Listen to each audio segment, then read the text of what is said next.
Come va il mercato degli orologi dopo lo scoppio della bolla?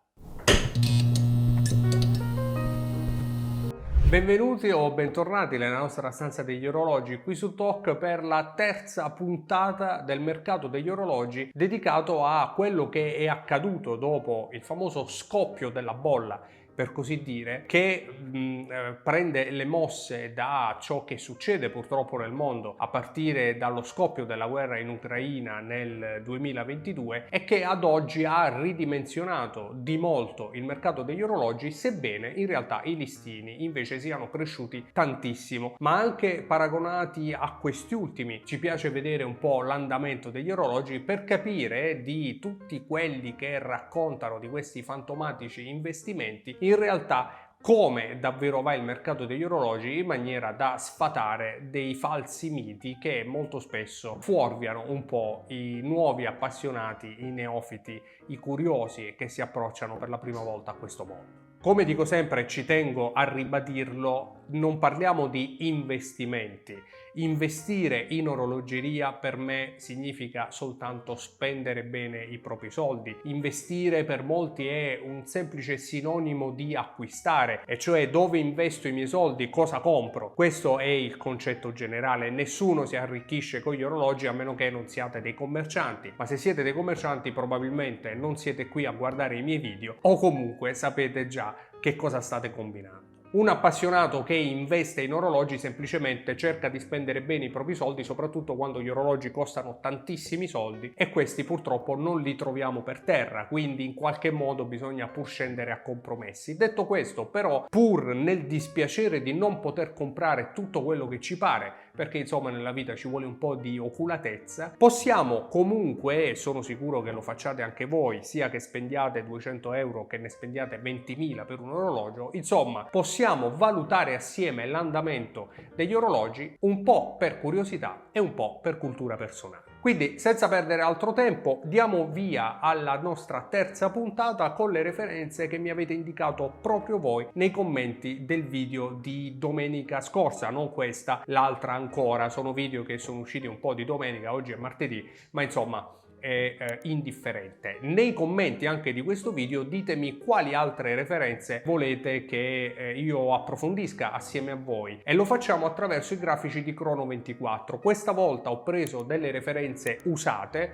perché un appassionato che compra orologi normalmente li compra usati, soprattutto quando sono fuori produzione, e un po' perché per i nuovi comanda più che altro il listino e l'eventuale sconto che ognuno di noi riesce ad ottenere da un commerciante. Partiamo subito dall'Octo Finissimo in titanio, referenza straordinaria, mi piace tantissimo, lo provo ogni volta al polso e ogni volta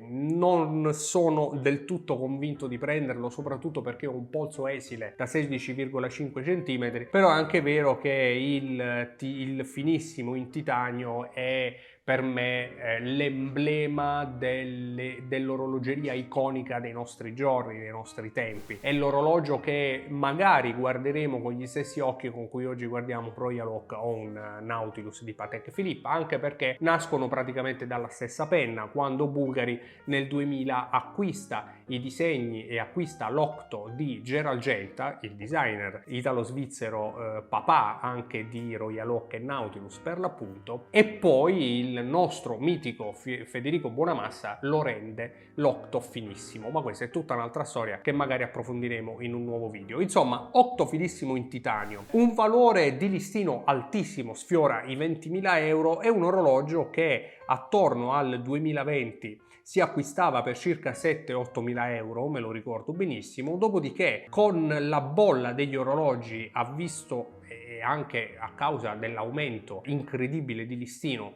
ha visto anche sul mercato dell'usato un andamento a salire delle sue valutazioni, è arrivato a circa 11.000-12.000 euro, in realtà io lo ricordo nel mondo dell'usato tranquillamente anche a 15.000 euro nel 2021-2022, per poi ridimensionarsi e tornare attorno ai 10.000 euro odierni, che nel mercato dell'usato sono abbastanza fedeli a ciò che accade effettivamente. Diciamo che lo si trova un po' più facilmente attorno agli 11-12 12.000 euro. In ogni caso una referenza che è cresciuta nel corso del tempo. Indubbiamente chi ha avuto il coraggio forse di comprarlo a 7-8.000 euro nel 2020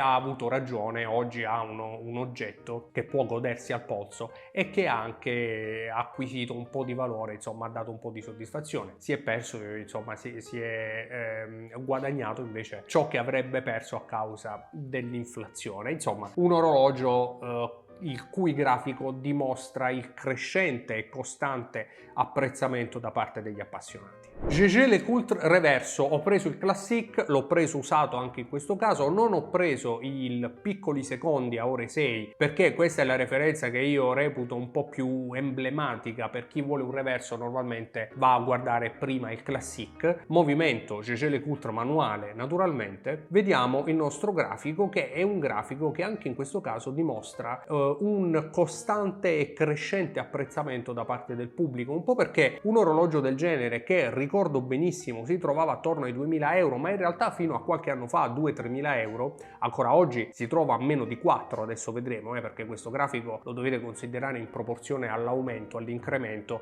Stiamo parlando di una forbice di soli 2.000 euro, ma in ogni caso è un orologio che ha fatto la storia dell'orologeria, è un'icona incredibile di stile, di design e di orologeria per l'appunto, ed è un orologio che pur lentamente, qui vediamo negli ultimi 14 anni praticamente, continua a crescere pian piano, a dire la sua, e dai circa 2.000 euro a cui si trovava cresce, oggi lo si acquista per circa 4.000 euro. Esemplari bellissimi full set si trovano tranquillamente attorno ai 4.500 euro e reputo che siano anche pochi per un orologio del genere. Considerate oggi che cosa si compra con 4.000 euro e mettetelo a confronto con un reverso calibro manuale di Jaeger-LeCoultre. Insomma, credo davvero che non ci possa essere paragone. Un orologio che, come abbiamo sempre detto e come sono sicuro siate tutti d'accordo, deve avere il posto in una qualsiasi collezione, insomma, di qualunque appassionato. Mi avete poi chiesto di esaminare il Panerai Luminor Marina. Io ho preso in particolare il più classico e semplice in assoluto per chi volesse approcciarsi per la prima volta a Panerai, il 005 logo di Panerai, il Luminor Marina con cassa Bettarini, e se me lo chiedete no, non è il calciatore, è il designer che l'ha ideata, la mia preferita in assoluto, una 44 mm ma che veste al polso come se fosse un 42, e lo dico sempre, non mi stancherò mai di ripeterlo perché me lo avevano detto e non ci avevo creduto all'inizio, ma ve lo riporto anche io: provatelo al polso, perché Panerai lo si capisce soltanto una volta che lo si indossa e vi garantisco che è molto facile che ve ne possiate innamorare, quindi provatelo con accortezza, in modo responsabile, perché molto probabilmente tornerete a casa con un Panerai. Insomma, abbiamo il nostro grafico del 05 in questo caso. Vediamo un po' che cosa ci dice il grafico, ed è un grafico un po' particolare, lo avevo già visto, perché parte da un costo medio, anche in questo caso partiamo dal 2010, basso, circa 3.000 euro, quando nel 2010 in realtà 3.000 euro erano tanti soldi, e si compravano molti Rolex, giusto per avere un termine di paragone. Con 3.000 euro si comprava un sub anche. Panerai iniziava a farsi strada nel mondo degli appassionati in maniera prepotente, la si vedeva sempre più spesso nelle vetrine del boutique. Il suo prezzo iniziava a crescere nel 2013, nel 2014 eravamo già attorno ai 4.000 euro,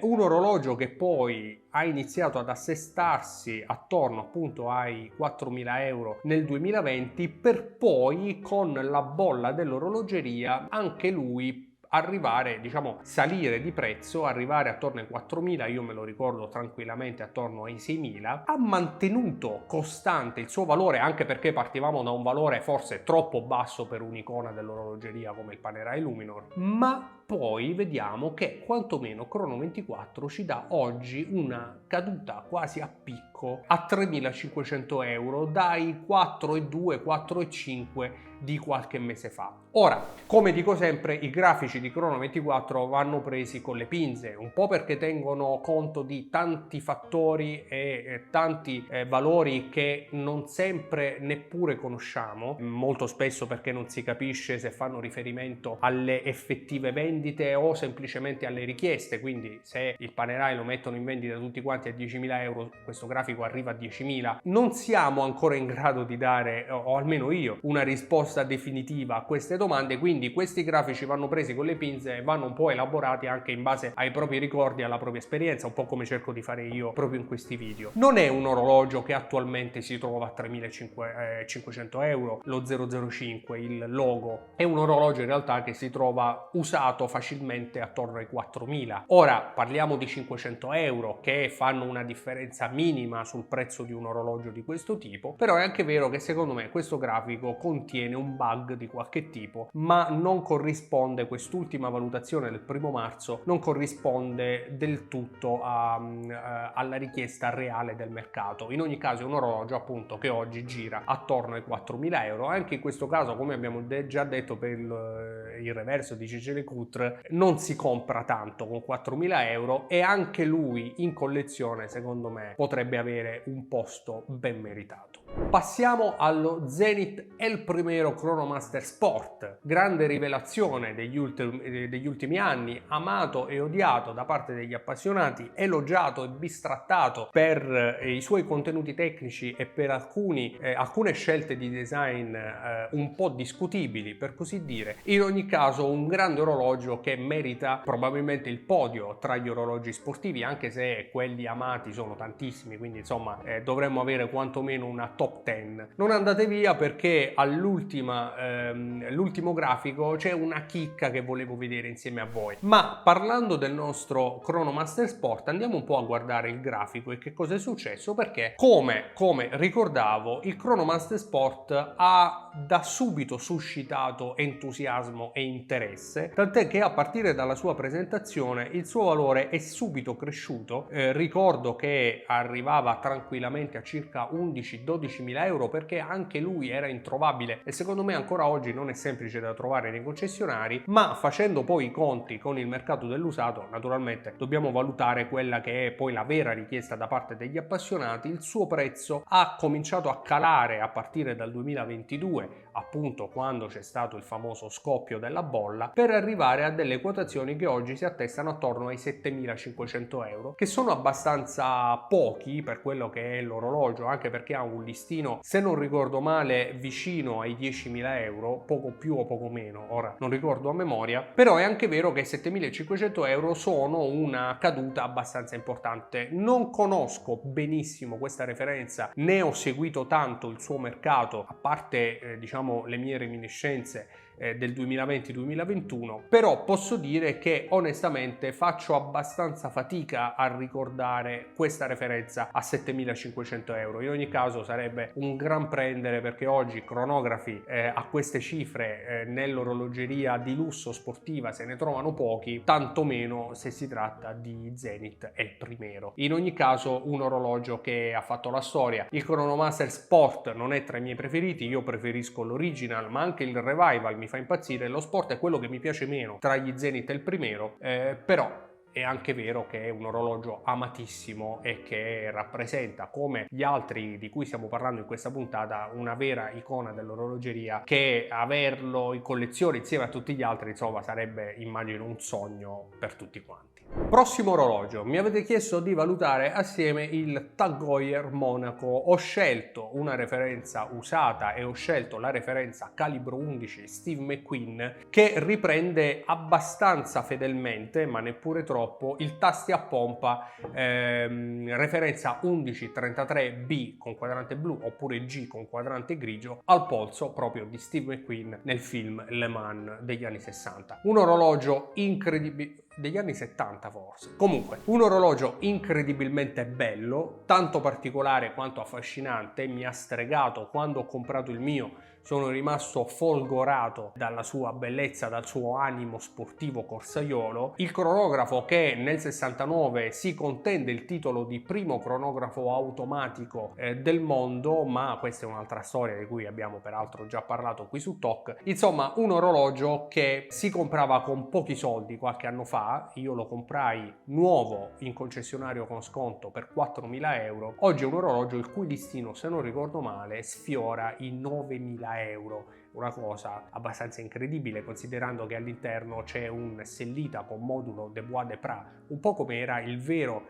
Monaco del 69, e che è aumentato di prezzo semplicemente per posizionamento, per scelta, senza nessun tipo di cambiamento, tanto estetico quanto tecnico. Questo infatti è il non manifattura, anche perché il calibro 11 è appunto il calibro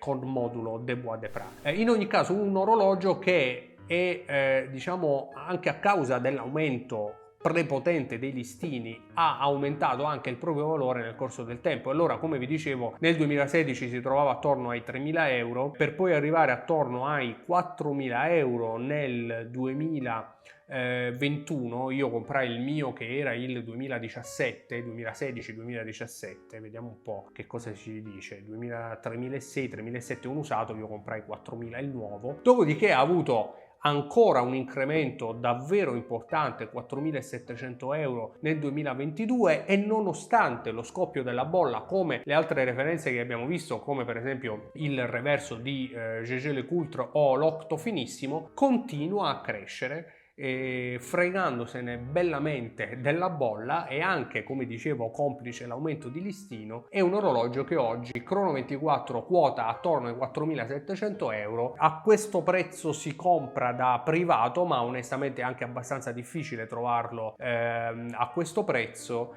Nuovo oggi costa molto di più, costa tra i 6 e i 7.000 euro, e onestamente a quei prezzi lì, anche a causa delle quotazioni di altri orologi che abbiamo appena visto, come il Chronomaster Sport, faccio sinceramente fatica a giustificare. A 4.000 euro era il cronografo perfetto, e che tantissimi di noi hanno comprato proprio grazie alle sue quotazioni più che oneste. Oggi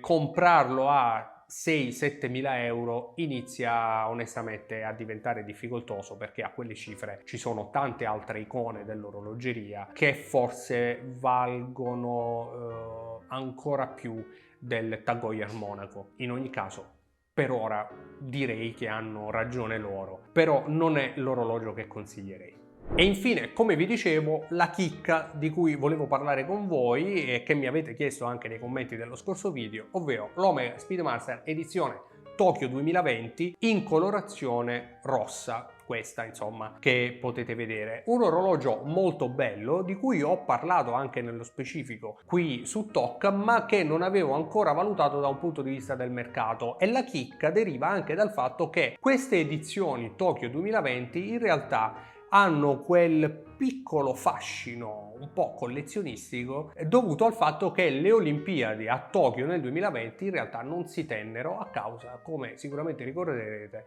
della pandemia da Covid-19. Olimpiadi che furono spostate e che nonostante questo però vengono riportate come Tokyo 2020 su questi orologi in edizione speciale. E allora, che cosa è successo da un punto di vista del mercato, anche legato a questo triste, tragico evento del Covid-19 e delle Olimpiadi addirittura spostate all'anno successivo? Andiamolo a vedere subito. Praticamente non è successo niente, o quasi. Allora, è un orologio che venne presentato nel 2019, partiva a 7.300-7.500 euro, per poi vedere le sue quotazioni scendere, anche dovuto probabilmente forse proprio al Covid o al fatto che si vendessero poco, non lo so, non saprei onestamente il motivo di questa discesa, che lo ha portato a circa 6.000 euro, per poi vederlo risalire a 7.500 euro, 7.800 euro, 8.000 euro nel momento di massimo splendore, anche perché il listino comunque era più basso. Me lo ricordo benissimo quando arrivò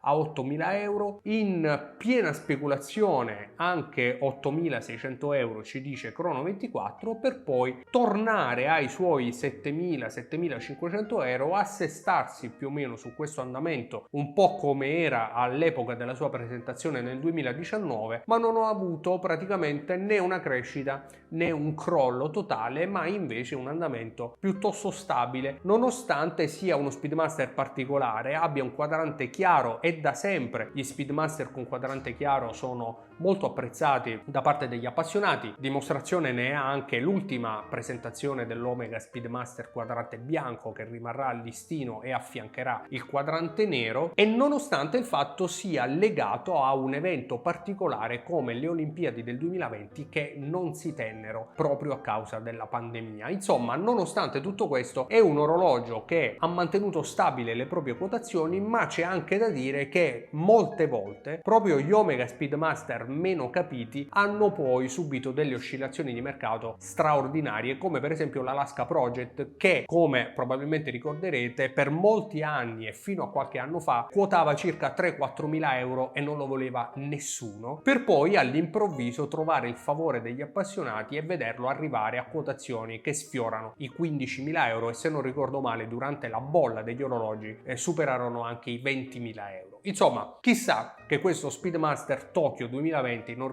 riservi sorprese analoghe all'Alaska Project, proprio perché magari all'improvviso qualcuno si ricorderà di quello che accadde alle Olimpiadi del 2020.